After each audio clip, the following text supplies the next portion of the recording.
মা বাবু,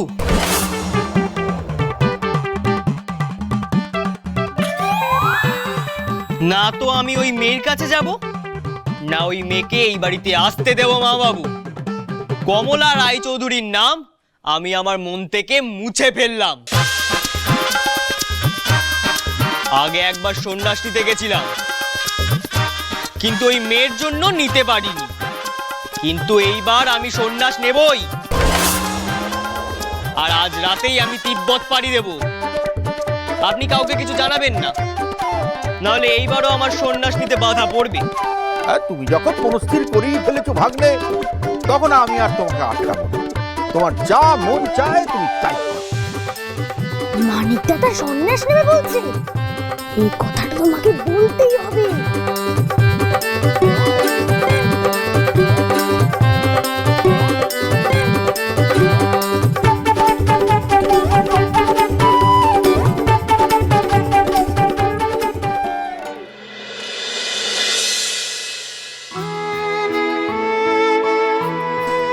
তোর বউ কোথাও যাবে না, আর এটাই আমার শেষ কথা। কেন মা? ও তো কিছু খবরদার মানিক, ওই মেয়েকে মুকুজ্জে বাড়িতে ঢোকালে আমার মরা মুখ দেখবি।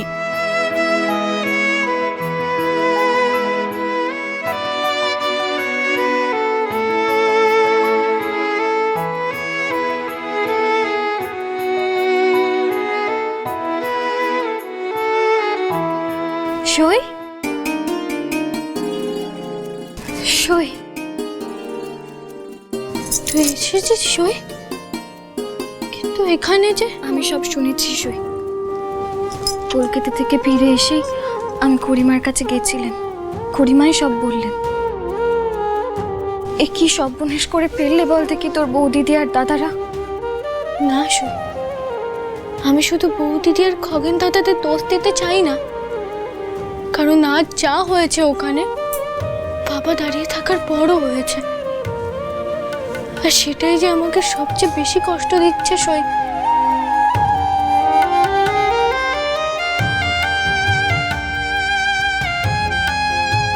কাঁদিস না সই, দেখবি সব ঠিক হয়ে যাবে। মা বড় মারা যে খুব অপমানিত হয়েছে, এই বাড়ির ওপর খুব রাগ করে গেছেন। ওনারা যে আমায় আর স্বীকার করবেন না, আর পৃথ্বীরাজকে ছাড়া আমার খুব কষ্ট হচ্ছে সই।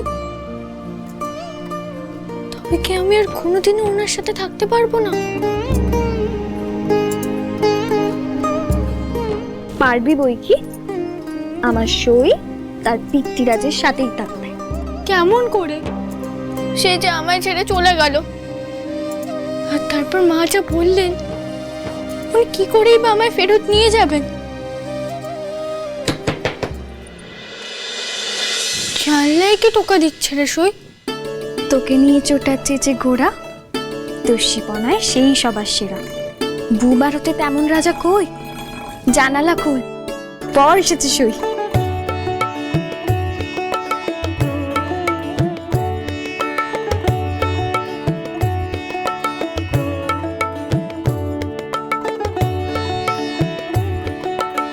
পৃথ্বীরাজ আপনি এসেছেন?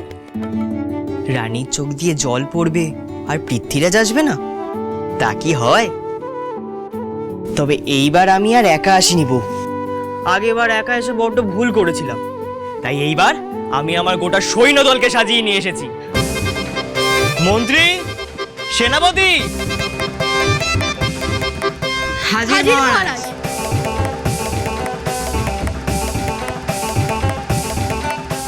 নমস্কার বৌঠান। ঠাকুরপো তোমরা এসেছো, আমি খুব খুশি হয়েছি। পৃথ্বীরাজ তার সৈন্যদলকে নিয়ে ফরাসডাঙ্গায় চলে এসেছে বউ। এবার আর কোনো চিন্তা নেই, এবার মুখুজ্জে বাড়ির অপমানের বদলা নেওয়ার পালা। বাদ যাবে না কেউ, বউ দিদি বা শালা। আজকে রাতেই ধরা পড়বে বাহারি হাট চোর।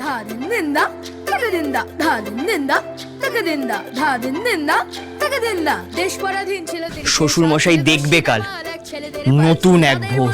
ছিল সেই একজন ঝড়ের গতিতে যার দুর্বার গর্জন। ধাদিন দিন দা ছেড়ে দিন দিন দা ধাদিন দিন দা ছেড়ে দিন দিন দা ধাদিন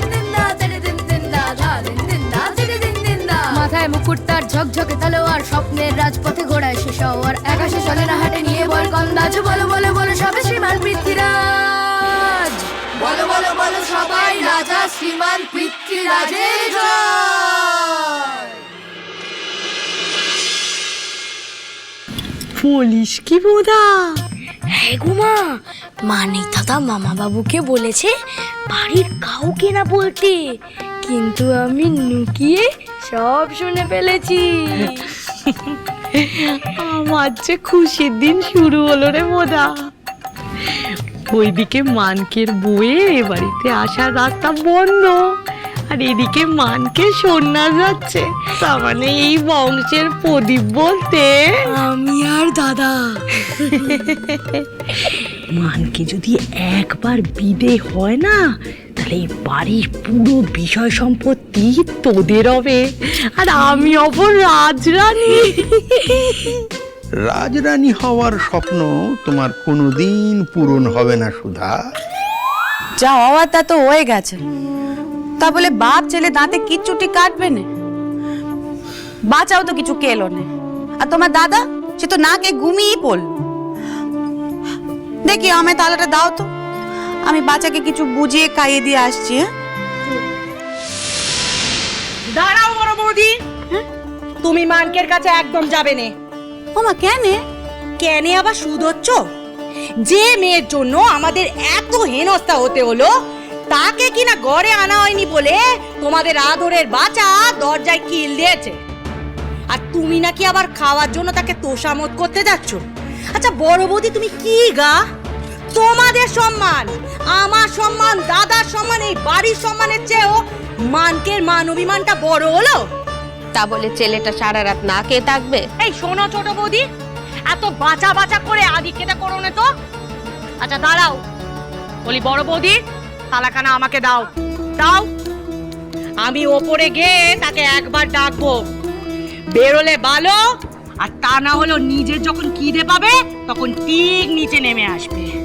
তোমরা বরং যাও, দাদাকে খাওয়াতে পারো কিনা সেইটা দেখো। যাও। ছোট চ ওদিকটা যাই, এসো।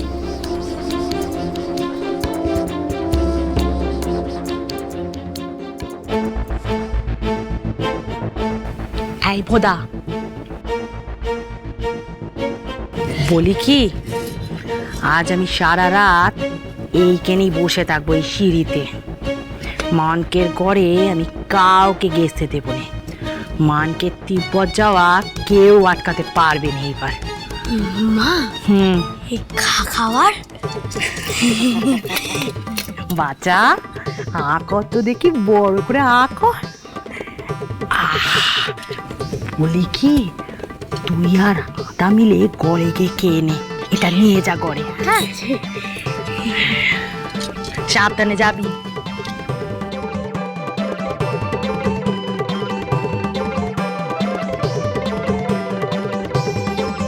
মেরে বুদ্ধি বটে আমার ভাগ্নের, এমন চাল চেলেছে যে আমার কিচ্ছুটি করতে হলো না। শ্বশুর বাড়ি গিয়ে একেবারে নিশ্চিন্তে রাত্রিবাসের ব্যবস্থা স্বয়ং ওর ফুলপিসি করে দিল। চাই আমি গিয়ে ঘুমিয়ে পড়ি, সুধা এখানে জেগে জেগে বসে থাক।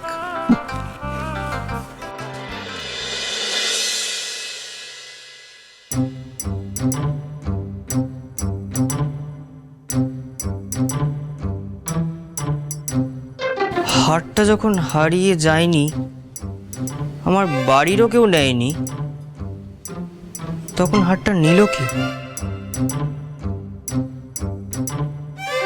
না, সন্দেহজনক তো কিছু পেলাম না। আমার মুখে কি খুঁজছিস? মুখে না, কপালে দেখছি কি লেখা আছে। ওই হারটা ফিরে পাওয়ার কোনো লক্ষণ খুঁজে পাই কিনা, বুঝলে? আমার কপালে না দেখে ঘরটাকে খোঁজো। হ্যাঁ। শ্রীমান পৃথ্বী